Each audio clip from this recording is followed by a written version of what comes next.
السلام عليكم ورحمة الله وبركاته. نحمده ونصلي على رسوله الكريم وعلى آله وصحبه أجمعين. رب يسر ولا تعسر وتمم بالخير وبك نستعين يا فتاح يا فتاح. اللهم انفعنا بما علمتنا وعلمنا ما ينفعنا وزدنا علما وعملا يا أرحم الراحمين. جی ڈاکٹر صاحب میں آپ کو انمیوٹ کر رہا ہوں تاکہ آپ حدیث کی تلاوت کر سکیں.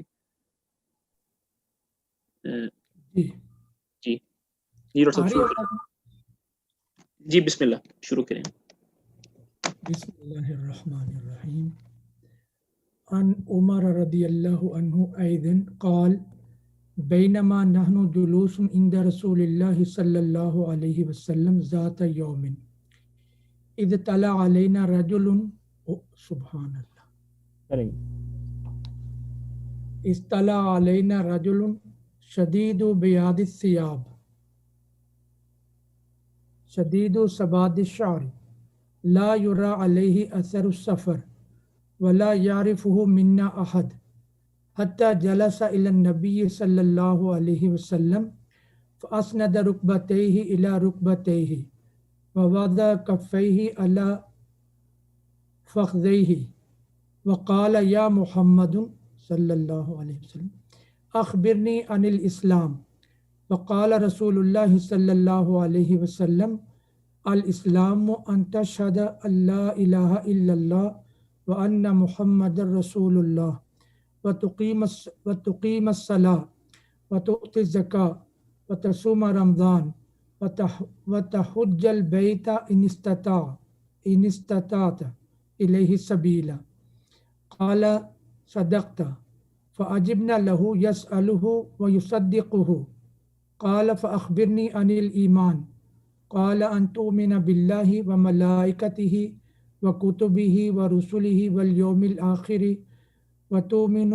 وتؤمن بالقدر خيره وشره. قال صدقت. قال فأخبرني عن الإحسان. قال أن تعبد الله كأنك تراه فإن لم تكن تراه فإنه يراك. قال فأخبرني عن الساعة. قال ما المسؤول عنها بأعلم من السائل. قال فأخبرني عن أماراتها. قال أن تلد الأمة ربتها وأن ترى الحفاة العراة العالاة رئاء الشاء يتطاولون في البنيان. ثم انطلق فلبثنا مليا ثم قال یا عمر اتدری ما السائل؟ قلت اللہ ورسولہ اعلم. قال فإنه جبریل اتاکم یعلمکم دینکم. رواہ مسلم. جزاکم اللہ خیرا بارک اللہ فیک. جی آج کی جو ہماری حدیث ہے وہ حدیث نمبر 2 ہے اور یہ امام مسلم رحمہ اللہ نے اپنی کتاب کے اندر اس کو ذکر کیا ہے. وہاں پر حدیث نمبر 8 ہے جیسا کہ نیچے دیکھ سکتے ہیں. تو حدیث کو شروع کرنے سے پہلے میں ایک بات عرض کر دیتا ہوں. احادیث کے اندر یہ ہوتا ہے کہ بعض احادیث ایسی ہوتی ہیں جس کو ایک خاص قسم کا نام دے دیا جاتا ہے اور وہ جو نام ہے وہ اس حدیث کی جو ہے اس حدیث کی پہچان بن جاتا ہے. آج کی جو حدیث پڑھ رہے ہیں اس کا ایک خاص نام ہے, ایک خاص اس کا ٹائٹل ہے اس حدیث کا, اور اس کو کہتے ہیں حدیث جبرائیل. اس حدیث کا نام کیا ہے؟ حدیث جبرائیل. اب اگر آپ سے کوئی پوچھے بھائی آپ کو پتہ ہے حدیث جبرائیل کیا ہے یا آپ نے حدیث جبرائیل پڑھی ہے, تو آپ یہ حدیث اگر آپ کے ذہن میں ہو تو آپ اس کو جواب دے سکتے ہیں جی ہاں ہم نے حدیث جبرائیل پڑھی ہوئی ہے, جو کہ مسلم رحمہ اللہ نے اپنی کتاب میں حدیث نمبر 8 ذکر کی ہے. عن عمر رضی اللہ عنہ ایضا قال. ہمیشہ کی طرح حدیث کی ایک سند ہوتی ہے, پھر اس کا ایک متن ہوتا ہے, تو اس پر ہم نے پچھلی ویڈیو میں بات کر لی تھی الحمدللہ, تو دہرانے کی ضرورت نہیں ہے. تو عن عمر, یہ عمر رضی اللہ تعالی عنہ جو ہیں وہ راوی ہیں, اس حدیث کے روایت کرنے والے ہیں. ایضاً, ایضاً کا مطلب ہوتا ہے آلسو, بھی. تو اس کا مطلب یہ بنے گا کہ یہ حدیث بھی عمر رضی اللہ تعالیٰ عنہ سے روایت ہے. کیا مطلب یہ حدیث بھی روایت ہے؟ وہ اس لیے کہ جو اس سے پچھلی حدیث ہم نے پڑھی تھی پچھلے جمعے کو، انما الاعمال بالنیات، وہ بھی حضرت عمر رضی اللہ تعالیٰ عنہ سے ہی روایت ہے، اور یہ حدیث بھی حضرت عمر رضی اللہ تعالیٰ عنہ سے ہی روایت ہے، اس لیے یہاں پر ایضاً لے کر آئے ہیں. عمر رضی اللہ تعالیٰ عنہ کون ہیں اور ان کی صفات کیا تھیں، اس کے بارے میں ہم نے پچھلی کلاس کے اندر بات کر لی تھی، تو یہاں پر اس کو دوبارہ دہرانے کی ضرورت نہیں ہے. اب قال، عمر رضی اللہ تعالیٰ عنہ ارشاد فرماتے ہیں، ابھی حدیث شروع نہیں ہوئی ہے، ابھی صرف وہ عمر جو ہیں وہ ایک پس منظر بیان کر رہے ہیں. جس طرح ہم نے یہ اپنے تفسیر کی کلاسز میں پڑھا تھا کہ بعض آیات قرآن پاک میں ایسی ہوتی ہیں جس کا ایک سبب نزول ہوتا ہے، اسی طرح احادیث میں بھی بعض اوقات کچھ کا پس منظر ہوتا ہے، کچھ اس کا سبب نزول ہوتا ہے. تو عمر رضی اللہ تعالیٰ عنہ جو ہیں وہ اس کو بیان کر رہے ہیں. کیا فرماتے ہیں عمر رضی اللہ تعالیٰ عنہ؟ بینما، جب کہ نحن ہم، جلوسن بیٹھے ہوئے تھے، عندہ پاس، رسول اللہ صلی اللہ علیہ وسلم اللہ تعالیٰ کے رسول کے پاس، ذات یومن ایک دن، کہ ایک دن ہم آپ صلی اللہ علیہ وسلم کے پاس بیٹھے ہوئے تھے، مجلس لگی ہوئی ہے، صحابہ بیٹھے ہوئے ہیں، آپ صلی اللہ علیہ وسلم بھی جو ہیں تشریف فرما ہے. کیا ہوا؟ اذ، کہ اچانک، کہ طلع، طلع کا جو مطلب ہوتا ہے وہ عربی زبان میں ہوتا ہے آنا، ظاہر ہونا، اور اسی سے طلوع شمس کا لفظ ہے کہ سورج طلوع ہو گیا. کیا مطلب؟ سورج ظاہر ہو گیا، سورج آ گیا. اذ طلع، کہ آیا ہمارے پاس، علینا ہمارے پاس، رجل ایک آدمی، شدید بیاض الثیاب، شدید کہتے ہیں بہت زیادہ، اور بیاض جو ہے یہ ابیض سے نکلا ہے، اور ابیض کہتے ہیں سفید رنگ کو، اور ثیاب جو ہے یہ جمع کا لفظ ہے، اور اس کا جو واحد ہے مفرد ہے وہ ہے ثوب. تو اس کے جو کپڑے تھے آدمی کے وہ انتہائی سفید تھے، اس آدمی کے جو کپڑے تھے وہ انتہائی کیا تھے؟ سفید تھے. شدید سواد الشعر، شدید پھر وہی لفظ دوبارہ آ گیا ہے، اس کا مطلب ہوتا ہے بہت زیادہ، اور سواد کا مطلب ہوتا ہے یہ اسود سے نکلا ہے، اور کالے رنگ کو سواد کہتے ہیں. اسی سے آپ نے لفظ سنا ہوگا حجر اسود، کالے رنگ کا پتھر، تو سواد کالے کو کہتے ہیں. شعر جو ہے عربی زبان میں شعر سر کے بالوں کو کہتے ہیں، اور یہ زبر کے ساتھ پڑھتے ہیں شعر، اور اگر یہ کسرے کے ساتھ ہو تو شعر پڑھتے ہیں، جو ہم شعر سنتے سناتے ہیں، شاعروں کے شعر وہ ہوتا ہے. تو شدید سواد الشعر، کہ ان کے جو بال تھے وہ انتہائی کیا تھے؟ کالے رنگ کے تھے. لا یرا، نظر نہیں آ رہا تھا، لا یرا نظر نہیں آ رہا تھا، علیہ اس شخص پر، اثر کوئی اثر، السفر سفر کا کوئی اثر، ولا اور نہ ہی، یعرفہ اس کو کوئی جانتا تھا، منا ہم میں سے، احد کوئی. پچھلے زمانوں میں، پرانے زمانوں کے اندر جب انسان سفر کرتے تھے تو سفر جو تھا وہ تھوڑا مشکل ہوتا تھا، کیونکہ جانوروں پر تھا یا پیدل ہوتا تھا، ایک دن کی بجائے ہفتوں کا سفر ہوتا تھا. تو یہ لازمی بات تھی کہ سفر کرنے کے درمیان کیا ہوتا تھا، کپڑے جو تھے وہ میلے ہو جاتے تھے، اور چہرہ اور بال اور داڑھی جو تھے یہ پراگندہ ہو جاتے تھے. تو عمر رضی اللہ تعالیٰ عنہ ابھی ایک پس منظر بیان کر رہے ہیں کہ ہم بیٹھے ہوئے تھے اللہ کے نبی کے ساتھ، تو ایک آدمی ہمارے پاس آئے، تو ہم میں سے کوئی اس کو نہیں جانتا تھا. ٹھیک ہے، کیونکہ مدینہ میں تھے تو صحابہ تو ایک دوسرے کو جانتے تھے. کہتے کہ ہم میں سے کوئی اس کو نہیں جانتا تھا. تو یہ اس بات کی دلیل تھی کہ وہ بندہ مدینے کا نہیں ہے، باہر سے کوئی آیا ہے.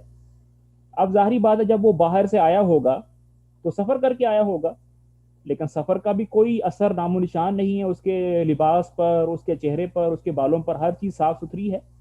تو پھر یہ بندہ ہے کون؟ نہ مدینے کا ہے، نہ سفر کرنے کے کوئی نشان ہے. ابھی اسی شش و پنج میں تھے تو کیا ہوا، حتی یہاں تک کہ جلسہ وہ آدمی بیٹھ گیا، الی النبی صلی اللہ علیہ وسلم آپ صلی اللہ علیہ وسلم کے پاس آ کر بیٹھ گیا. فاسند رکبتیہ اور اس شخص نے اپنے دونوں گھٹنے، الی رکبتیہ آپ صلی اللہ علیہ وسلم کے دونوں گھٹنوں کے ساتھ لگا دیے۔ تو یہاں سے پتہ چلا کہ وہ جب شخص آئے، آ کر آپ صلی اللہ علیہ وسلم کے نہایت نزدیک بیٹھ گئے، اور اس طرح بیٹھے کہ اپنے دونوں گھٹنے جو تھے وہ آپ صلی اللہ علیہ وسلم کے دونوں گھٹنوں کے ساتھ ملا لیے، اتنے نزدیک ہو کر بیٹھے۔ وضع کہتے ہیں رکھنا، اور اس آدمی نے رکھ لیے کفیہ اپنے دونوں ہاتھ، علی پر، فخذیہ اپنی ران پر، تھائی پر۔ گھٹنے آپ صلی اللہ علیہ وسلم کے گھٹنوں کے ساتھ ملا لیے، اپنے دونوں ہاتھ اپنے ران پر رکھ لیے۔ وقال اور پھر پوچھنے لگا، وقال اور کہا، یا اے محمد اخبرنی مجھے بتاؤ، عن الاسلام اسلام کے بارے میں بتاؤ۔ فقال رسول اللہ صلی اللہ علیہ وسلم، تو آپ صلی اللہ علیہ وسلم نے ارشاد فرمایا، میں اس کو تھوڑا سا ریموو کر دیتا ہوں تاکہ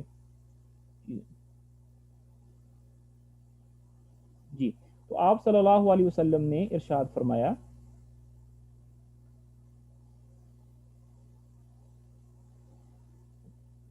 الاسلام کہ اسلام یہ ہے، ان تشہدہ کہ تم گواہی دو، ان لا الہ کہ کوئی رب نہیں ہے، کوئی معبود نہیں ہے، کوئی خالق نہیں ہے، کوئی مالک نہیں ہے، الا اللہ مگر سوائے اللہ کے، وان اور بے شک محمد صلی اللہ علیہ وسلم رسول ہیں، اللہ کے رسول ہیں، وتقیما اور تم قائم کرو الصلاۃ نماز کو، اور تؤتی ادا کرو الزکاۃ زکات کو، وتصوما اور روزے رکھو، رمضان کے روزے رکھو، وتحج اور حج کرو، البیت بیت اللہ کا، ان اگر استطاعت تمہارے پاس استطاعت ہو، الیہ حج کرنے کی، سبیلا کا مطلب کیا ہوتا ہے وہ ابھی تھوڑے بعد میں بیان کر دیتا ہوں۔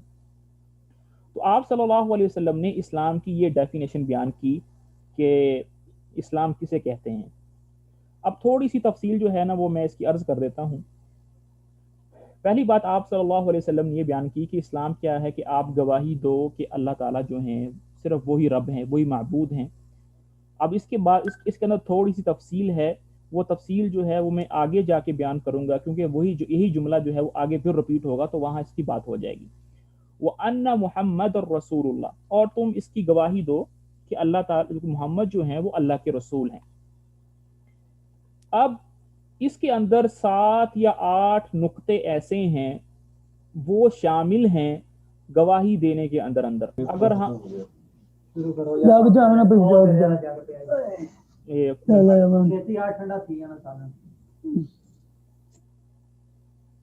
منٹ میں سب کو جی، تو اگر وہ 8 باتوں کا ہم خیال رکھیں گے تو ہماری گواہی جو ہے وہ پوری ہوگی۔ اگر ہم 8 باتوں کا خیال نہیں رکھیں گے تو گویا پھر ہماری گواہی جو ہے وہ آپ صلی اللہ علیہ وسلم کے بارے میں کمزور ہے، ناقص ہے۔ وہ 8 باتیں کون سی ہیں آئیے اس کو دیکھتے ہیں۔ سب سے پہلی بات جس کا ہم نے خیال رکھنا ہے وہ یہ ہے کہ تصدیقہ صلی اللہ علیہ وسلم فیما اخبر، کہ آپ صلی اللہ علیہ وسلم نے ہمیں کوئی بھی جو خبر دی ہے وہ ہم نے بلا کسی تردد کے اس کو ماننا ہے، اس پر ایمان لانا ہے، کہ آپ صلی اللہ علیہ وسلم جو بھی خبر لے کر آئے ہیں، جنت کی، دوزخ کی، حشر کی، قبر کی، کوئی بھی پیشن گوئی کی ہے، ایسا ہوگا ایسا ہوگا، آگ نکلے گی، قیامت کی نشانیاں بتائی ہیں، اس کو بغیر کسی ادنا شک کے ماننا یہ ہم پر واجب ہے۔ دوسری بات یہ ہے کہ آپ صلی اللہ علیہ وسلم نے ہمیں جس بات کا حکم دیا ہے کرنے کو اس کو بجا لانا بغیر کسی تردد کے یہ ہم پر واجب ہے۔ اور اسی کے بارے میں قرآن پاک میں ایک آیت ہے، وَمَا كَانَ لِمُؤْمِنٍ وَلَا مُؤْمِنَةٍ اذا قضى الله ورسوله امرا ان يكون لهم الخيار من امرهم، کہ جب اللہ اور اس کے رسول کوئی فیصلہ کر دیں تو کسی مسلمان اور مرد کے لیے یہ جائز نہیں ہے کہ اس کے پاس کوئی اور آپشن ہو سوائے نبی صلی اللہ علیہ وسلم کی اطاعت کے۔ یہ دوسری بات۔ تیسری بات یہ ہے کہ آپ صلی اللہ علیہ وسلم نے ہمیں جس بات سے منع فرمایا ہے بغیر کسی تردد سے اس سے بچنا یہ ہم پر واجب ہے۔ اور اسی کے بارے میں حدیث آتی ہے کہ آپ صلی اللہ علیہ وسلم نے فرمایا کہ لا الفین احدکم علی اریکتہ، کہ میں ایسا نہ پاؤں کہ تم میں سے کوئی آدمی ٹیک لگا کر بیٹھا ہوا ہو اپنے تکیے پر، یاتیہ الامر من عندی، اور پھر اس کے پاس میری کوئی حدیث پہنچے، میری کوئی امر پہنچے، اور وہ آگے سے کیا کہے، فیقول ما ادری، کہ مجھے نہیں پتا، ما کان فی کتاب اللہ اتبعناہ، کہ ہم تو صرف وہی بات مانیں گے جو کتاب اللہ کے اندر ہے۔ تو تم میں سے کوئی ایسا نہ ہو، آپ صلی اللہ علیہ وسلم جو ہمیں بات کرنے کا حکم دیں گے وہ کریں گے، جسے روکیں گے ہم اسے رکیں گے۔ یہ 3 باتیں ہوگی۔ چوتھی بات یہ ہے کہ کسی ولی، کسی عالم، کسی فاضل، کسی اسکالر، کسی انسان کی بات کو ہم آپ صلی اللہ علیہ وسلم کی بات پر ترجیح، فضیلت، پرائیورٹی نہیں دیں گے۔ اگر آپ صلی اللہ علیہ وسلم کوئی بات ارشاد فرما رہے ہیں اور کوئی عالم، کوئی فاضل، کوئی ولی، کوئی پیر، کوئی اسکالر کوئی اور بات کہہ رہا ہے جو آپ صلی اللہ علیہ وسلم کے ساتھ مطابقت نہیں رکھتی، تو ہم آپ صلی اللہ علیہ وسلم کی بات کو لیں گے اور کسی کی بات کو نہیں لیں گے۔ پانچویں بات اس میں یہ ہے کہ اپنی مرضی سے، اپنے تجربوں سے دین کے اندر کوئی بات ہم گڑیں گے نہیں۔ اسلام مکمل ہو چکا ہے، وحی آنا بند ہو چکی ہے، دین مکمل ہے، ہم اپنی عقل سے کوئی بات نہیں لیں گے۔ آپ صلی اللہ علیہ وسلم ہمارے پاس جو دین دے کر گئے ہیں، جو صحیح احادیث سے ثابت ہے، وہی ہم اس پر چلیں گے۔ 7ویں بات اس میں یہ ہے کہ آپ صلی اللہ علیہ وسلم جو ہیں وہ ہماری طرح کے ہی انسان تھے، صرف ایک بات زائد یہ تھی کہ ان کے پاس وحی آتی تھی، ہمارے پاس وحی نہیں آتی۔ جو حالات، جو مصیبتیں، جو حاجات ایک انسان کو پیش آ سکتی ہیں وہ آپ صلی اللہ علیہ وسلم کو پیش آئیں۔ آپ صلی اللہ علیہ وسلم کے سر میں درد بھی ہوا، آپ نے شادی بھی فرمائی، آپ کی اولاد بھی ہوئی، آپ نے اپنی اہلیہ کو طلاق بھی دی، آپ کے دانت مبارک زخمی بھی ہوئے، آپ خوش بھی ہوتے تھے، مسکراتے بھی تھے، غمگین بھی ہوتے تھے، سوتے تھے، کھاتے تھے، پیتے تھے، غرض ایک انسان کی طرح تھے۔ تو یہ اعتقاد رکھنا کہ آپ صلی اللہ علیہ وسلم کی ایسے خصائص ہیں جو اللہ کے خصائص ہیں، یہ نعوذ باللہ جائز نہیں ہے۔ یعنی کہ آپ صلی اللہ علیہ وسلم سے کسی قسم کی مدد مانگنا، ان سے کسی قسم کی دعا مانگنا، ان کے بارے میں کوئی امید رکھنا کہ آپ صلی اللہ علیہ وسلم ہماری مدد کریں گے، خاص طور پر جب وہ اس دنیا سے چلے گئے ہیں، تو جو ایک اللہ کے خصائص ہوتے ہیں، جو ایک رب کے خصائص ہوتے ہیں، یہ وہ رب کے ہوتے ہیں، نبی صلی اللہ علیہ وسلم کے وہ خصائص نہیں ہو سکتے۔ اور آخری جو بات ہے وہ یہ ہے کہ آپ صلی اللہ علیہ وسلم کی باتوں کا، ان کے اقوال کا، ان کی احادیث کا احترام کرنا، اور کوئی جھوٹی بات آپ صلی اللہ علیہ وسلم کی طرف منسوب نہ کرنا، یہ 8 باتیں شامل ہیں اس چیز کے اندر کہ ہم گواہی دیتے ہیں کہ آپ صلی اللہ علیہ وسلم اللہ کے رسول ہیں۔ اگر ہم یہ 8 باتوں پر ایمان لے آئیں گے تو پھر ہماری گواہی مکمل ہو گئی ہے، اور اگر ہم 8 باتوں میں اگر کوئی بھی بات ناقص ہے تو ابھی ہماری گواہی جو ہے مکمل نہیں ہوئی ہے۔ وہ 8 باتیں میں نے آپ کے سامنے بیان کر دی ہیں۔ اب جلدی سے اس کو میں 1 منٹ سے پہلے اس کا صرف پوائنٹس بتا دیتا ہوں۔ آپ صلی اللہ علیہ وسلم نے جو خبر دی ہے اس کو ماننا، جس بات کا حکم دیا ہے اس کو کرنا، جس سے منع کیا ہے اس سے رکنا، آپ صلی اللہ علیہ وسلم کے قول کو ترجیح دینا، افضلیت دینا کسی اور کے قول پر، دین میں اپنی طرف سے کوئی بات نہیں گڑنی ہے، نبی صلی اللہ علیہ وسلم کے بارے میں اعتقاد نہیں رکھنا کہ وہ عطا کرتے ہیں، وہ دیتے ہیں، اور آپ صلی اللہ علیہ وسلم کے اقوال کا احترام کرنا اور کوئی جھوٹی بات ان کی طرف منسوب نہیں کرنا، یہ معنی ہے محمد رسول اللہ کا۔ پھر اس کے بعد آپ صلی اللہ علیہ وسلم نے فرمایا وَتُقِيمَ الصَّلَاةَ، اور تم نماز قائم کرو۔ اب نماز قائم کرنا کیا ہوتا ہے؟ پہلے تو بات یہ کرتے ہیں کہ الصلاۃ سے کون سی نماز مراد ہے۔ اس میں ہر نفل، فرض اور سنت نماز اس کے اندر شامل ہیں۔ اور تقیم نماز قائم کرنے سے مراد ہوتا ہے نماز کو اس کے آداب، اس کے خشوع، اس کے خضوع اور ہر طرح کی سنن، فرائض، مستحب کا خیال رکھنے سے جو بندہ نماز پڑھتا ہے وہ نماز قائم کر رہا ہے، اور جو بندہ ایسی نماز نہیں پڑھ رہا وہ نماز قائم نہیں کر رہا، وہ نماز پڑھ رہا ہے۔ اس لیے جب آپ قرآن پاک کا مطالعہ کریں گے تو ہر وہ جگہ جہاں پر منافقین کی نماز کا ذکر ملے گا وہاں پر نماز قائم کرنے کا ذکر نہیں آئے گا، وہاں پر نماز کو ادا کرنے کا آئے گا۔ جہاں مسلمانوں کی نماز کا ذکر آئے گا وہاں پر تقیم کا لفظ آئے گا، تو نماز کو قائم کرنا یعنی اس کے صحیح آداب کے ساتھ نماز پڑھنا۔ وَتُؤْتِيَ الزَّكَاةَ اور تم زکوٰۃ ادا کرو۔ زکوٰۃ کیا ہوتی ہے؟ یہ انسان کے مال تجارت، سونا چاندی، روپے پیسے، کیش کا ایک حق ہوتا ہے۔ اگر سال پورا ہو جائے تو اس میں خاص مقدار اللہ کے راستے میں خرچ کرنی ہوتی ہے۔ وہ تصوم رمضان، سال میں ایک دفعہ مہینے کے روزے رکھنے ہوتے ہیں۔ وتحج البیت اور اللہ کے گھر کا حج کرنا ہوتا ہے۔ کیا اس میں عمرہ بھی شامل ہے؟ اکثر علماء کا قول یہی ہے، اس میں عمرہ شامل نہیں ہے، اور یہی صحیح قول ہے۔ اور حج کسے کہتے ہیں کہ خاص ایام میں خاص کیفیت کے ساتھ اللہ کے گھر کی زیارت کر کے خاص مناسک ادا کرنا، اس کو حج کہتے ہیں۔ ان استطاعت الیہ سبیلا، اس کے ساتھ ایک ایڈیشنل شرط یہ لگی ہے کہ آپ کے پاس استطاعت ہو۔ وہ استطاعت جو ہے وہ 3 طرح کی ہوتی ہے۔ پہلی استطاعت فزیکلی ہوتی ہے کہ آپ فزیکلی ٹھیک ہوں، بالغ ہوں، عاقل ہوں، مینٹلی ٹھیک ہوں۔ دوسری وہ پیسے فائنینشلی طور پر ہوتی ہے کہ نصاب پورا ہو، خرچے پورے کر سکے ہوں۔ اور تیسری بات جو ہے وہ راستے جو ہیں پرامن ہوں۔ اگر تینوں چیزیں آپ کے پاس پوری ہیں تو پھر حج آپ پر فرض ہے۔ جب آپ صلی اللہ علیہ وسلم نے ان باتوں کا جواب دے دیا تو وہ جو آدمی تھے وہ آگے سے کہتے صدقتا، کہ اے محمد تم نے ٹھیک کہا۔ تو عمر رضی اللہ تعالیٰ عنہ کہتے فعجبنا لہ، کہ ہمیں بڑا تعجب ہوا، یسألہ، کہ خود ہی سوال پوچھ رہے ہیں، ویصدقہ، اور خود ہی آخر میں کہہ رہے ہیں کہ ہاں تم نے ٹھیک کہا۔ ایسا تو نہیں ہوتا اگر کوئی آدمی کوئی علم سیکھنے آتا ہے، کوئی کوشچن پوچھنے آتا ہے تو وہ کیسے کہہ سکتا ہے کہ ہاں تم نے ٹھیک کہا؟ گویا اس کا مطلب تھا کہ جس شخص نے سوال کیا اس کو پہلے ہی چیزیں معلوم تھیں۔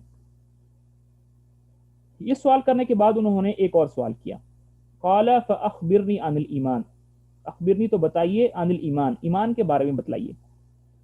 اس سے پتہ چلا کہ ایمان کوئی اور چیز ہے، اسلام کوئی اور چیز ہے، دونوں ایک چیزیں نہیں ہیں۔ اگر دونوں ایک چیزیں ہوتی تو پھر 2 دفعہ الگ سے سوال کرنے کا کوئی منطق نہیں بنتی تھی۔ تو کہا فاخبرنی عن الایمان، تو ایمان کے بارے میں بتائیے۔ قال، تو آپ صلی اللہ علیہ وسلم نے فرمایا ان تؤمن، ایمان یہ ہے کہ تم ایمان لاؤ باللہ، اللہ پر، وملائکتہ، اس کے فرشتوں پر، وکتبہ، اس کی کتابوں پر، ورسولہ، اس کے رسول پر، والیوم الآخر، آخرت کے دن پر، وتؤمن، اور تم ایمان لے کے رہو بالقدر، قدر پر، خیرہ، اس کی اچھی ہو، وشرہ ہو، اور بری، دونوں کی طرف پر قدر ایمان لے کر آنا ہے۔ اب تھوڑی سی بات اس پہ بھی کر لیتے ہیں کہ کون کون سی چیزیں شامل ہیں ایمان باللہ میں، ایمان بالملائکۃ میں اور کتب میں۔ اگر یہ چیزیں ہم جو ہیں بچپن سے پڑھتے آئے ہیں تو، لیکن پھر بھی اب پڑھ رہے ہیں تو چلو۔ سب سے پہلی بات ان تؤمن باللہ، کہ تم اللہ پر ایمان لاؤ۔ اللہ پر ایمان لانے کے اندر کیا کیا چیزیں شامل ہیں؟ دیکھیں 4 چیزیں شامل ہیں اللہ پر ایمان لانے میں۔ اگر یہ 4 باتوں کا ہم خیال رکھیں گے تو اللہ پر ایمان لانا ہمارا یہ پورا ہو جائے گا، اور اگر اس میں سے ایک بات بھی کم ہو جائے گی تو ہمارا اللہ پر ایمان لانا جو ہے وہ کامل نہیں ہوا ہے۔ سب سے پہلا پوائنٹ اس میں یہ ہے کہ ایمان رکھنا کہ اللہ تعالی موجود ہیں، اللہ کا وجود ہے، اس کائنات کو چلانے والی ایک ذات ہے، دن کا آنا، رات کا جانا، موسموں کا بدلنا، ہر چیز جو ہو رہی ہے یہ خود بخود نہیں ہو رہی، اس کو چلانے والی ایک ذات ہے، اور وہ ذات اللہ ہے۔ سب سے پہلی بات یہ۔ دوسرا جو ایمان رکھنے کی چیز ہے اس میں وہ یہ ہے کہ وہ جو اللہ ہے وہ اس کائنات کا مالک ہے۔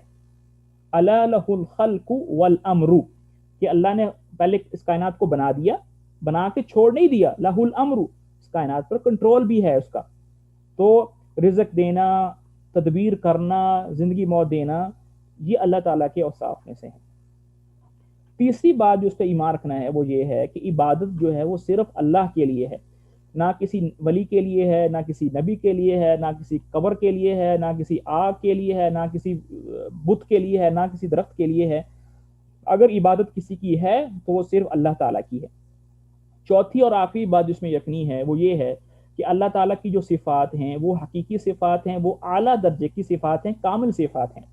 مثال کے طور پر ان اللہ سمیع علیم، کہ اللہ تعالیٰ سننے والے ہیں، جاننے والے ہیں۔ اب میں بھی سنتا ہوں، آپ بھی سنتے ہیں، ساری انسانیت سنتی ہے، اللہ بھی سنتے ہیں، لیکن میرے اور آپ کے سننے میں اور اللہ تعالیٰ کے سننے میں بہت فرق ہے۔ اللہ تعالیٰ کا جو سننا ہے وہ اعلیٰ درجے کا ہے، کامل درجے کا سننا ہے۔ میرے اور آپ کا جو سننا ہے وہ اس میں نقصان ہے، اس میں نقص ہے۔ اسی طرح علیم، علم، بندوں کے پاس بھی علم ہوتا ہے، اللہ کے پاس بھی علم ہے، لیکن اللہ کا جو علم ہے وہ کامل ہے، ہمارا جو علم ہے وہ ناقص ہے۔ ہمیں جو چیزیں معلوم ہیں وہ تھوڑی ہیں، جو نہیں معلوم وہ بہت زیادہ ہیں۔ تو اس بات پر ایمان رکھنا کہ اللہ کی جو صفات ہیں وہ اعلیٰ درجے کی اور اتم درجے کی اور اکمل درجے کی صفات ہیں، اور ہماری جو صفات ہیں وہ اس میں نقصان ہے۔ یہ چار باتوں کا اگر ہم خیال رکھیں گے، اس پر ایمان لائیں گے، تو اللہ پر ایمان لانا ہمارا پورا ہو جائے گا۔ وَمَلَائِکَتِهِ، اور ایمان لانا ہے کس پر؟ اس کے فرشتوں پر۔ اب فرشتوں پر کون کون سی باتوں پر ایمان لانا ضروری ہے؟ سب سے پہلی بات یہ ہے کہ ہم ہر اس فرشتے پر ایمان لاتے ہیں جس کے ہمیں نام معلوم ہیں اور جس کے ہمیں نام معلوم نہیں ہیں۔ بہت سارے فرشتے ایسے ہیں جس کے ہمیں نام نہیں معلوم، کچھ فرشتوں کے ہمیں نام معلوم ہے، تو ہر اس فرشتے پر ایمان لانا جو اللہ نے پیدا کیا ہے۔ دوسرا ایمان اس بات پر لانا کہ اللہ تعالیٰ نے ان فرشتوں کو کام دیے ہوئے ہیں، ذمہ داریاں دی ہوئی ہیں جس کو وہ کرتے ہیں۔ ہر فرشتے کی کچھ نہ کچھ ڈیوٹی ہے، اس بات پر ایمان لانا۔ جبرائیل علیہ السلام کو وحی لانے کے لیے مقرر کیا گیا ہے، میکائیل کو بارش کے لیے اور زمین سے نباتات اگانے کے لیے ان کو دیا گیا ہے، اور اسرافیل علیہ السلام کو سور پھونکنے کے لیے استعمال کے لیے ان کو ڈیوٹی دی گئی ہے۔ اور یہ وہی فرشتے ہیں جن کا تذکرہ آپ صلی اللہ علیہ وسلم تہجد کی نماز کے اندر بھی فرماتے تھے، اللہم رب جبرائیل و میکائیل و اسرافیل۔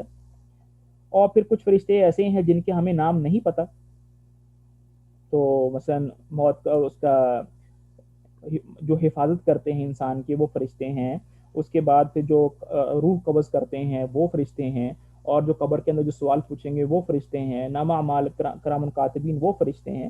تو یہ ایمان رکھنا کہ اللہ تعالیٰ نے ان کو کام دیا ہے۔ اسی طرح یہ ایمان رکھنا کہ اللہ تعالیٰ نے ان کو استعداد دی ہے فرشتوں کو کہ وہ کسی بھی شکل میں آ سکتے ہیں، انسانی شکل میں اختیار کر سکتے ہیں، کسی بھی شکل میں وہ آ سکتے ہیں۔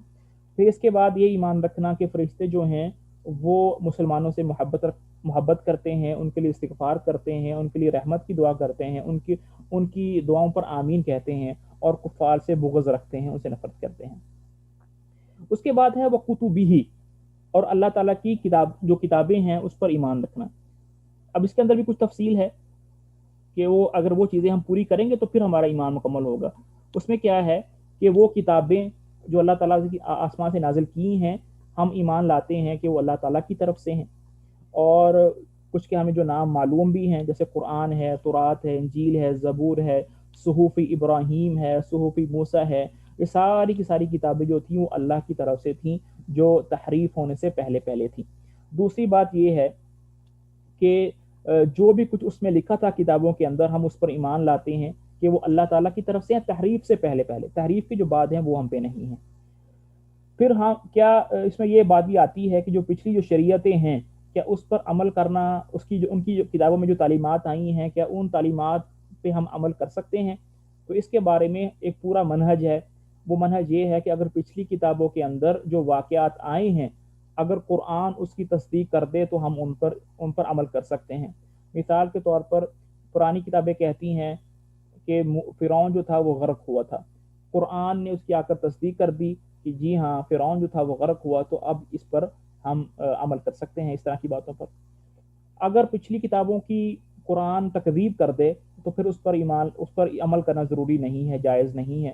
مثال کے طور پر پچھلی کتابیں جو کہتی تھیں کہ سلیمان علیہ السلام نے نعوذ باللہ کفر کیا تھا، لیکن قرآن پاک کہتا ہے وما کفر سلیمان علیہ السلام نے کفر نہیں کیا تھا، تو اب اس بات پر عمل نہیں کریں گے۔ اب کچھ باتیں ایسی ہوں گی کہ جس کی نہ قرآن نے تکذیب کی ہے نہ تصدیق کی ہے، اس کے بارے میں ہم خاموشی اختیار کریں گے، اس پر کوئی ہم نہ عمل کریں گے اور نہ اس کو یعنی کہ خاموشی اختیار کریں گے۔ یہ ہمارا اس پر منہج ہے۔ اس کے بعد ہے والیوم الآخر، اور آخرت پر ایمان لانا۔ اب آخرت پر ایمان لانے کا کیا مطلب ہے؟ سب سے پہلی بات تو یہ ضروری ہے کہ ہم ایمان لائیں کہ قیامت ضرور آئے گی، جس میں کسی قسم کا شک نہیں ہے۔ دوسرا ایمان اس پر لانا کہ ہر وہ چیز جو اللہ تعالیٰ نے اپنی کتاب میں اور آپ صلی اللہ علیہ وسلم کی صحیح احادیث میں قیامت کے چیزوں کے بارے میں ذکر ہے، یہ ہوگا وہ ہوگا، ہر اس پر ایمان لانا کہ ہاں یہ ہوگا۔ اس کے بعد آپ صلی اللہ علیہ وسلم کو جو انعامات ملیں گے، مثلا حوض ملے گا، شفاعت ملے گی، اس پر ایمان لانا۔ اور اس کے ساتھ ساتھ قبر کی جو زندگی ہے برزخ پر، اس پر ایمان لانا، قبر کے جو نعمتیں ہیں، قبر کی جو عذاب ہے اس پر ایمان لانا، یہ اس کے اندر شامل ہے۔ اس کے بعد ہے وہ تؤمن بالقدر۔ اگر آپ جملے کو دیکھیں یہاں پر آپ کو ایک چیز وہاں پر واضح نظر آئے گی. یہاں سے میں شروع کرتا ہوں. ان تؤمنا کہ تم ایمان لے کر آؤ. اللہ تعالیٰ نے تؤمن جو ہے صرف آپ صلی اللہ علیہ وسلم نے تؤمن صرف ایک دفعہ استعمال کیا ہے. پھر آگے فرمایا باللہ و ملائکتہ و کتبہ و رسلہ والیوم الآخر و تؤمنا، اور تؤمنا کو دوبارہ لے کر آئیں کہ تم ایمان رکھو قدر پر. حالانکہ یہاں پر بھی اگر واو ہی کر دیتے آپ صلی اللہ علیہ وسلم تو بات صحیح تھی، لیکن تؤمن کو دوبارہ لانے سے ذکر کرنے سے یہ بات بتائی گئی ہے کہ قدر پر ایمان لانا، اللہ کی ہر کام اللہ کی طرف سے ہوتا ہے. یہ انسان مسلمان کی سب سے بڑی یعنی کہ سلوشن ہے، تمام مسائل کا حل اس کے اندر ہے کہ اگر انسان ایمان لے آئے کہ جو بھی ہوگا اللہ کی طرف سے ہوگا، بس یہ انسان کا زندگی جو سکون میں آ جائے گی. وَتُؤْمِنَ بِالْقَدَرِ کہ تم ایمان لے کر آؤ خیری، اچھی پر اور بری پر. اب اس میں کیا باتیں شامل ہیں؟ اس کے اندر یہ باتیں شامل ہیں.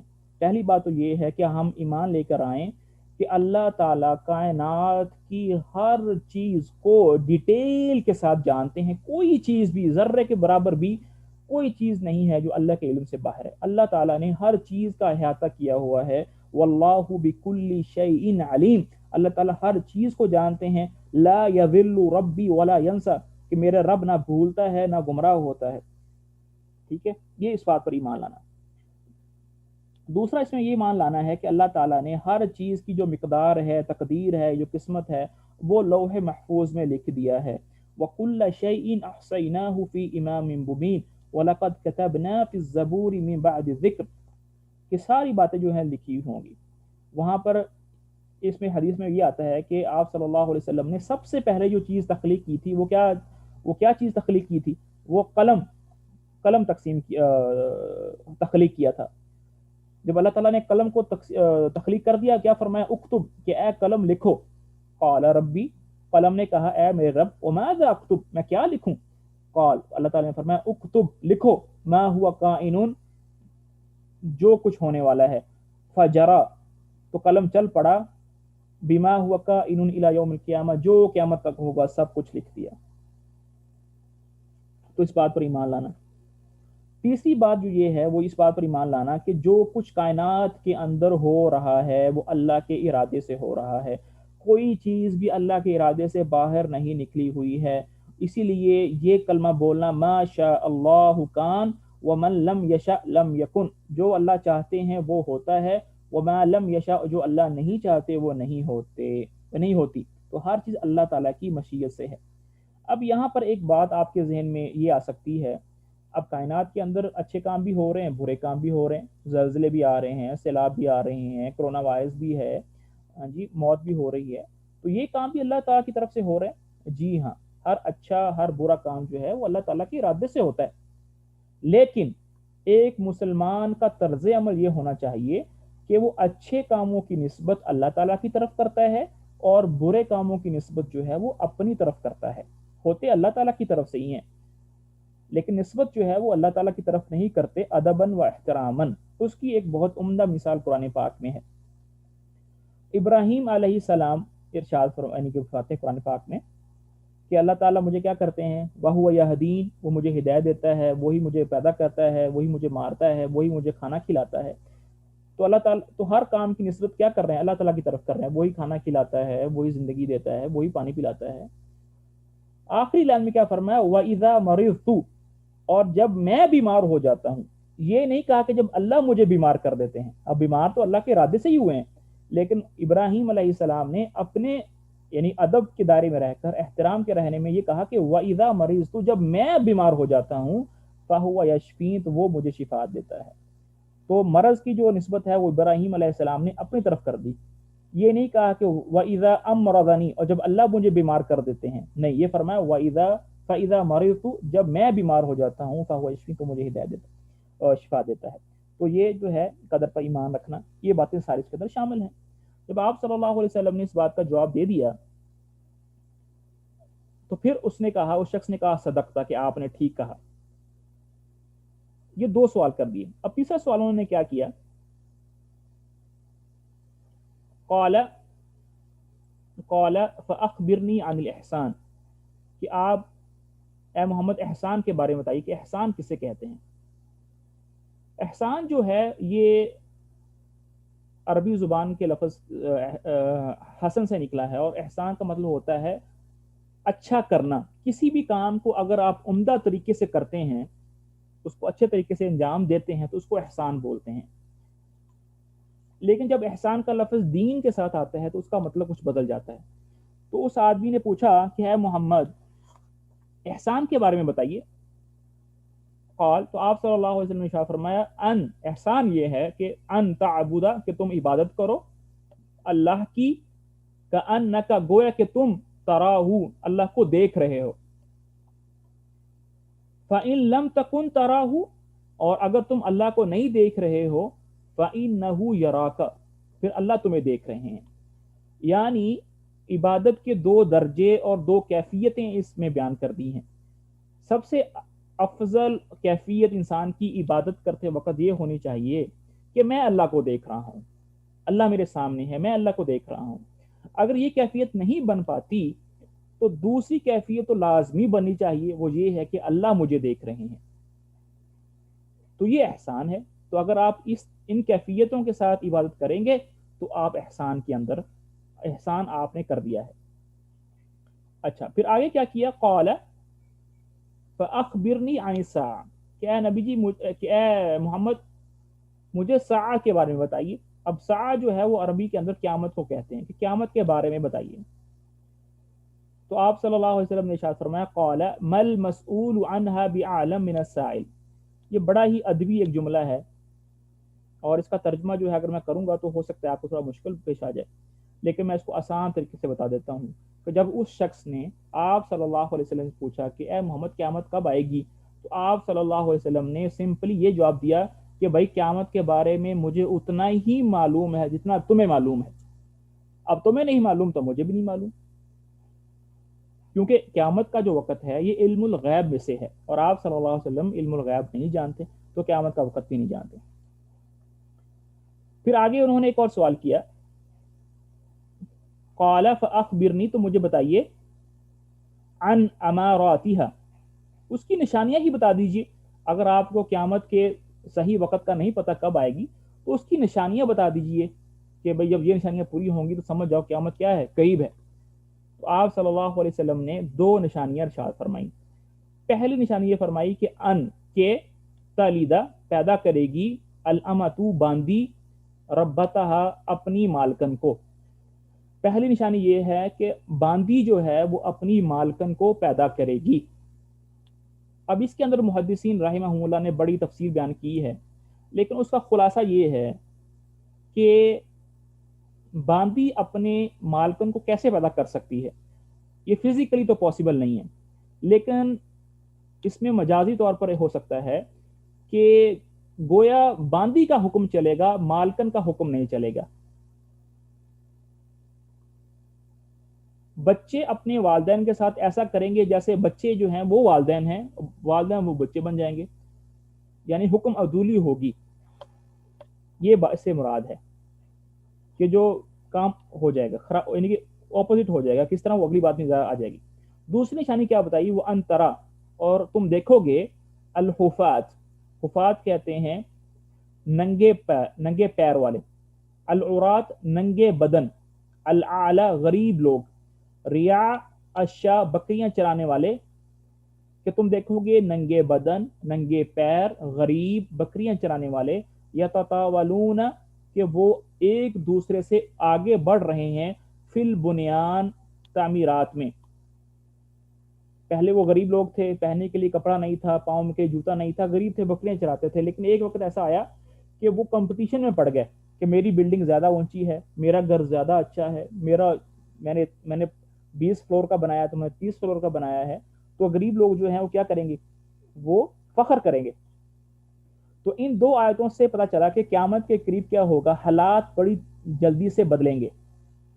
بچے کیا ہوں گے؟ وہ والدین پہ حکم چلائیں گے. غریب کیا ہیں؟ وہ امیر ہو جائیں گے. امیر کیا ہوں گے؟ وہ غریب ہوں گے. تو یہاں سے ایک ہمیں اصول مل گیا کہ قیامت کے نزدیک یہ چینجز آئیں گی کہ حالات بڑی جلدی سے بدلیں گے. اچھا، یہ باتیں اب پوری ہو گئی.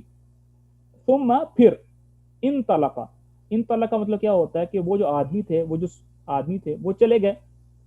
سوال پوچھا، جواب لیے اور چلے گئے.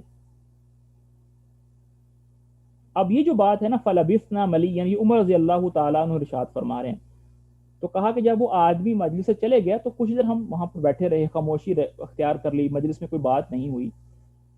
ثم قال، پھر آپ صلی اللہ علیہ وسلم نے ارشاد فرمایا، یا عمر، اے عمر، اتدری، کیا تم جانتے ہو، من، کون تھا، السائل، یہ سوال پوچھنے والا.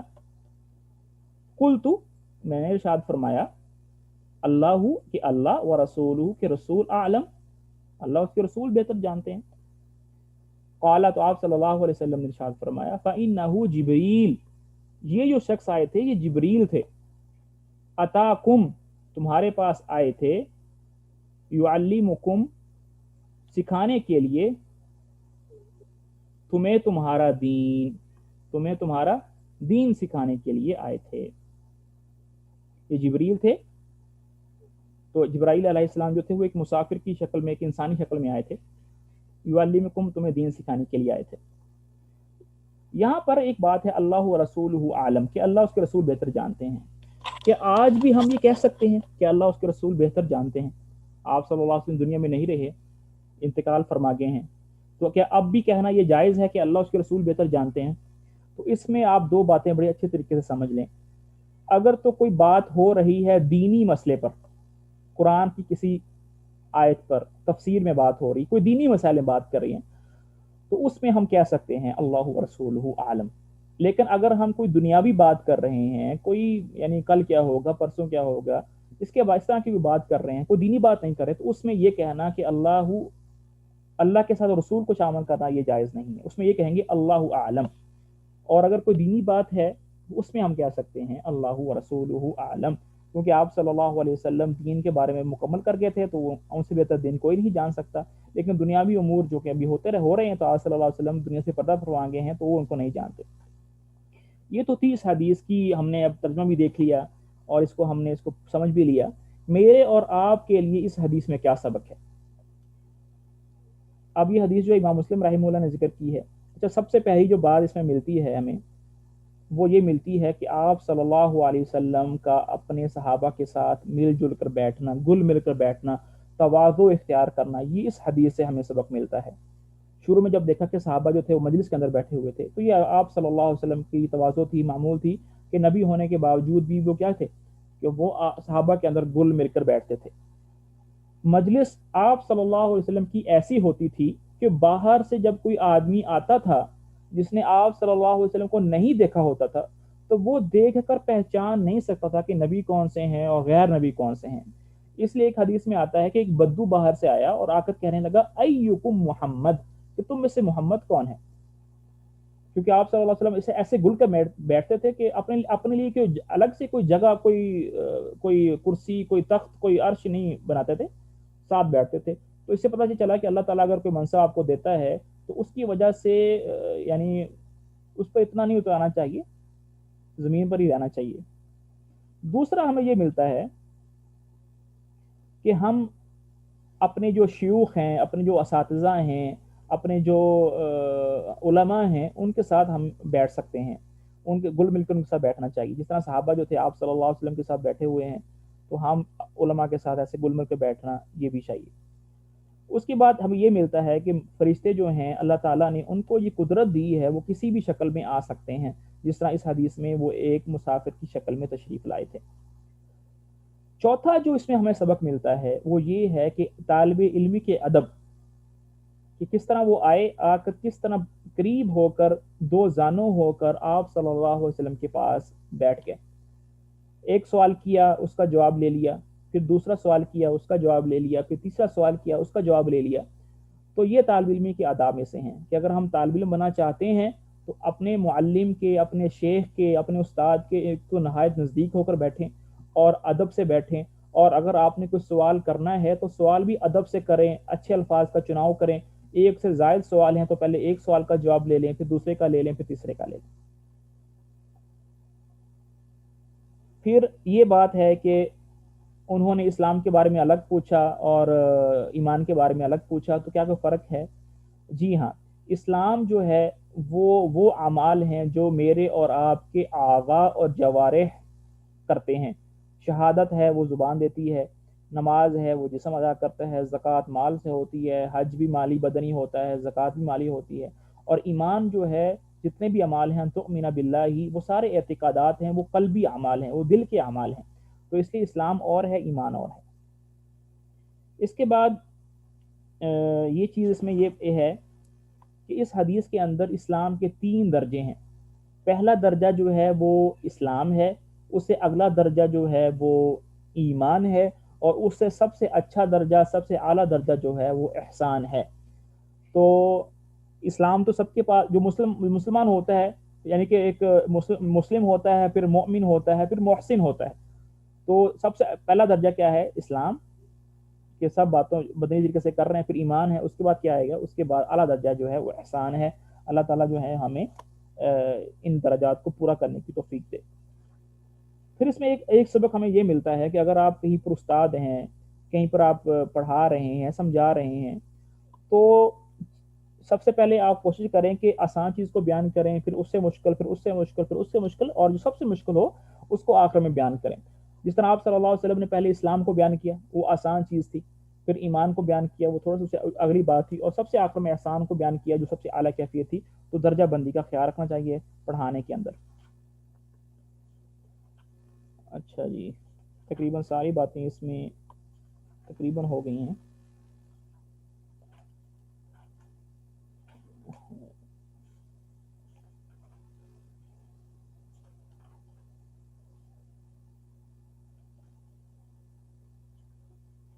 اچھا، اس میں ایک میں پوائنٹ، ایک فائدہ اس میں یہ بھی ملتا ہے کہ اگر آپ کہیں پر استاد ہیں، کوئی ٹیچر ہیں، پڑھا رہے ہیں، یا کچھ کہیں بھی آپ کو اللہ تعالیٰ نے منصب دیا ہے، تو آپ کو اپنے ماتحتوں سے، اپنے طالب علموں سے ایسی بات چھپانی نہیں چاہیے جو ان کے فائدے کی ہے یا ان کی ضرورت ہے.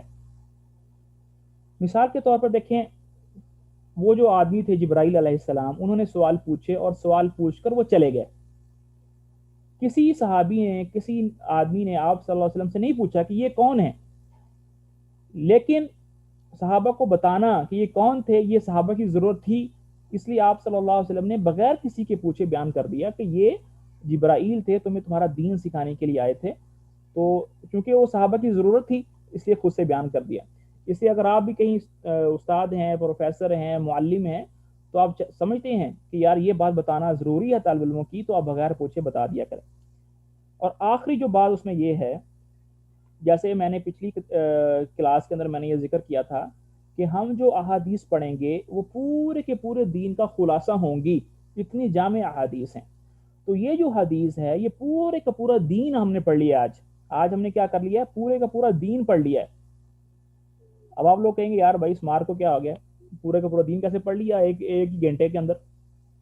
تو بھائی آپ صلی اللہ علیہ وسلم نے آخری لائن میں کے اندر کیا فرمایا؟ فَإِنَّهُ جبریل، یہ جبریل ہیں، اتاکم، آئے ہیں تمہارے پاس تمہارا دین سکھانے کے لیے. کہ جبرائیل تمہیں تمہارا دین سکھا کر چلے گئے ہیں، لیکن تفاصیل جو ہیں وہ آگے کتابوں کے اندر ہیں، اصول ہمیں بتا گئے ہیں. تو میں نے یہ بات کی تھی کہ یہ کتاب ایسی ہے کہ حدیث آپ کو ایک صفحے کی ملے گی، لیکن سارے کا سارا دین ہے، پوری کی پوری پی ایچ ڈی اس حدیث پر ہو سکتی ہے. اللہ تعالیٰ جو ہے ہمیں سمجھنے کی، عمل کرنے کی، اس کو آگے بتانے کی جو ہے وہ کوشش توفیق نصیب فرمائے. سوالات لینے سے پہلے یہ کر لیتے ہیں کہ جو اگلی حدیث ہے اس کی تلاوت جو ہے وہ کون کر لے گا؟ آج ڈاکٹر مشتاق احمد صاحب نے کر لی تھی، کون بھائی جو ہے اگلی حدیث کی تلاوت کر لے گا؟ جی بکار بھائی آپ نے تو ماشاءاللہ کر لی تھی، کسی اور کا موقع دیں، انشاءاللہ آئیں گی، حدیث بہت ہیں. جی کون بھائی ہے جو کہتا ہے کہ میں تلاوت کروں گا؟ اختاروا انفسکم او اختارکم احدا، اسالوا قبل ان تسالوا، خود ہی اپنے آپ کو پیش کر دیں پھر مجھے. جی عبد الرحمن بھائی انشاءاللہ اگلی جو حدیث ہے اس کی تلاوت آپ فرمائیں گے. اس کو ایک دفعہ پڑھ کر دیکھ لیجئے گا، کتاب پی ڈی ایف موجود ہے گروپ کے اندر، اعراب لگے ہوئے ہیں، 3-4 دفعہ جو اس کو پڑھ لیں، اور جس کی جو ہے تلاوت کی باری ہو حدیث کی، کوشش کریں کہ پورے ٹائم پر آ جائے، کیونکہ شروع میں اندر حدیث پڑھنی ہوتی ہے تاکہ پھر کسی اور کو نہ پڑھنی پڑے. جزاکم اللہ خیر. اب کسی کے پاس کوئی سوال ہے، کوئی بات ہے تو وہ پوچھ سکتے ہیں. چلیں یہ اگلی حدیث جو ہے نا وہ عبد الرحمن بھائی کی ہے. خالد بھائی آپ انشاءاللہ چوتھی حدیث آپ پڑھیں گے انشاءاللہ، چوتھی حدیث جو ہے نا وہ خالد بھائی کی ہے انشاءاللہ.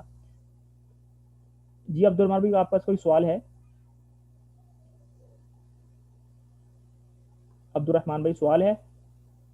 نہیں نہیں ویسے میرے سے نیچے نہیں ہو رہا ہینڈ. اچھا نیچے نہیں ہو رہا. یہ میں کر دیتا ہوں نیچے آپ کا ہاتھ. چلیں ہو ہو گیا. گیا ہو گیا. جی وقار بھائی کیا کوشچن ہے آپ کا؟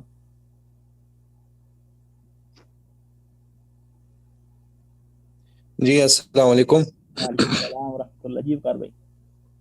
ایک تو یہ پوچھنا تھا تر الحفاة العراة العالة رعاء الشاء.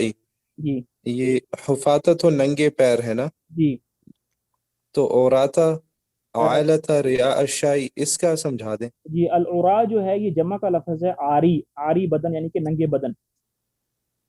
ٹھیک ہے. اور العالی یہ ہوتا ہے غریب لوگ, محتاج لوگ. اسی سے لفظ نکلا اہل و عیال, کیونکہ آپ پر ڈیپینڈنٹ ہوتے ہیں نا عیال.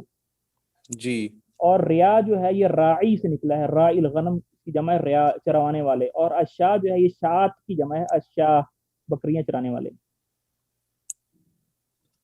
اچھا, تو اس کا مطلب ہے کہ ننگے پیر, ننگے بدن اور غریب محتاج لوگ, غریب محتاج لوگ, بکریاں چروانے. بکریاں چرانے والے. یتطاولون فی البنیان یعنی وہ مقابلہ کریں گے تعمیرات میں. تعمیرات میں. جی فلبثنا ہم بیٹھے رہے. ہم رکے رہے, ہم ٹھہرے رہے. ملیم تھوڑی دیر. ٹھیک ہے. یہ آپ نے اس کی ایکسپلینیشن مولانا نہیں بتائی, ان تعبد اللہ کأنک تراہ. یار ابھی ہم خود یہاں پر نہیں پہنچے تو کیا ایکسپلین کریں گے. تو ہمیں سمجھا تو دیں. تو یہ کیا, یہ اس کو کیسے سمجھیں گے؟ جی یہ دیکھیے یہ کیفیت کا نام ہے کہ انسان اللہ کے اتنی محبت کرے کہ جس سے انسان محبت کرتا ہے نا اس کو ہر وقت اپنے سامنے پاتا ہے. تو اب یعنی کہ کیفیت ہے انسان کی کہ آپ اللہ کو دیکھ رہے ہیں. اگر یہ نہیں بنتی تو کم از کم یہ تو ضرور بنے کہ اللہ مجھے دیکھ رہے ہیں. اچھا مولانا, ایک آخری سوال ہے. یہ قدر کو سمجھنا ہو تو اس کے لیے کوئی الگ سے کتاب بھی آپ بتا سکیں گے, یا آپ کیا مشورہ دیتے ہیں؟ جی قدر جو ہے ایسا موضوع ہے جس پر آپ صلی اللہ علیہ وسلم نے سب سے کم بات فرمائی ہے. اچھا. جی آپ صلی اللہ علیہ وسلم سے پوچھا گیا, صحابہ نے پوچھا کہ یا رسول اللہ جب ہر چیز پہلے سے لکھی ہوئی ہے تو پھر عمل کیوں کریں ہم. ٹھیک ہے. جی جی جب پتہ ہے کہ بھئی حضرت عمر جنت میں جائیں گے, ابو بکر عمر میں جنت میں جائیں گے, تو پھر عمل کرنے کا کیا فائدہ. تو آپ صلی اللہ علیہ وسلم نے فرمایا اعملوا, تم عمل کرتے رہو. فَكُلٌّ مُيَسَّرٌ لِمَا خُلِقَ لَهُ, کہ ہر چیز ہر انسان کو اس کے لیے وہی کام آسان کر دیا جائے گا جو اس کے لیے وہ تخلیق ہوا ہے. اگر آپ جنت والوں میں سے بنے ہوئے ہیں تو اللہ تعالیٰ جنت والے اعمال آپ کے لیے آسان کر دیں گے. اگر نعوذ باللہ دوزخ والوں میں سے آپ ہیں تو دوزخ والے اعمال آپ کے لیے کرتے رہیں گے. تو آپ صلی اللہ علیہ وسلم نے قدر کو بیان نہیں فرمایا بلکہ توجیہ فرمائی کہ یار تم عمل کرتے رہو, بس عمل کرتے رہے ہیں بس. اچھا مولانا, بھی سوال نہیں ہے لیکن ایک سبق ہے, میں اس میں ایڈ کرنا چاہوں گا. جی جی بالکل ایڈ کریں, بالکل ایڈ کریں. سواد الشعر سے مراد ہے کہ کالے بال تھے. جی جی تو ایک عالم کے درس میں بیٹھا ہوا تھا, وہ بتا رہے تھے کہ جوانی میں علم کو سیکھنے کے لیے آنا چاہیے, کیونکہ وہ تو سوال پوچھنے آئے تھے. یہ بات بھی ٹھیک ہو سکتی ہے, لیکن میرا نقطہ نظر یہ ہے کہ بال انہوں نے کالے اس لیے کہا کہ جب انسان مٹی میں سفر کرتا ہے تو بال کیسے ہو جاتے ہیں, ہاں وہ تو غبار آلود ہو جاتے ہیں. وہ تھوڑے سے وائٹ نہیں ہو جاتے, وائٹ سے. جی بالکل. ہاں تو علم سیکھنے کی کوئی وہ نہیں ہے, حد نہیں ہے, لیکن بہتر یہی ہے کہ جوانی میں سیکھیں. لیکن اگر جوانی فوت ہو گئی ہے تو بڑھاپے میں بھی سیکھا جا سکتا ہے. جی صحیح بات ہے. جی باقی ان کی بات بھی ٹھیک ہے. جزاکم اللہ خیر. جی جی اور کسی کا کوئی کوشچن ہے, کوئی سوال, کوئی اعتراض, کوئی رائے, کوئی ایڈ کرنا ہو جسے وقار بھی نے ایڈ کیا ہے.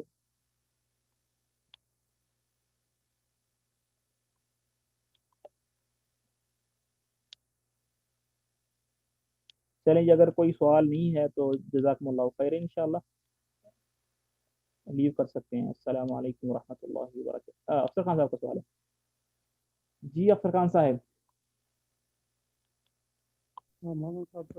جی انہوں نے خضر کے بارے میں جو ہے نا کچھ بتایا ہے کہ کسی شخص نے ان سے پوچھا کہ تقدیر کیا ہے, تو آپ نے کہا میرے سامنے آ کے کھڑے رہو.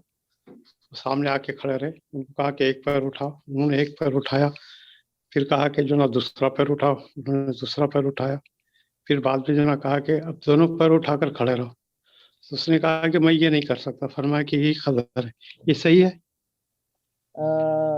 مجھے اس کی تحقیق نہیں ہے، اگر کسی اور بھائی نے سنی ہو یا پڑھی ہو تو وہ بتا سکتا ہے، ریز ہینڈ کر سکتا ہے، مجھے اس کی تحقیق نہیں ہے۔